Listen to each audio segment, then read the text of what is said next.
What's up friends, welcome back to Drew Tutorial, and in this video I'm going to show you how to use Google Translate from the Google app on your phone. So I'm going to open up my Google apps here and tap on Google.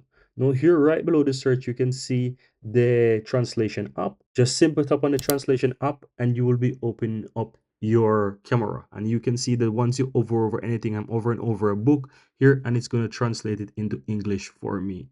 How cool is that? So you can easily go ahead and use it.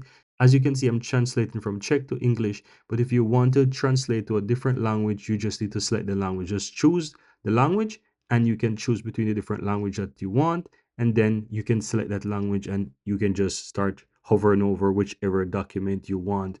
And you can also take a picture as well and you can translate. So let's say I want to do this, I can simply tap on it and it's going to take a picture for me, and that's going to allow me to do whatever I want. If you have a picture in your phone as well, you can do the same. I'm going to show you how that works. So let me go ahead and go back here, guys, and let me go ahead and take a picture of this same exact book. So I'm going to go ahead and take a picture of this book right here, book cover. And as you can see, I have that picture there. So if I want to use it from a picture perspective, I can find the translator app. So you might need to install that.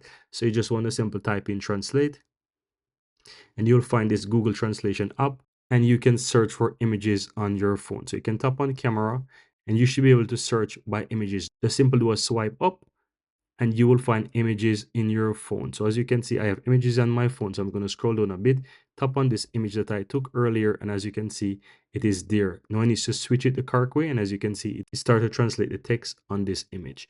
And that's it, guys. Very easy and very simple.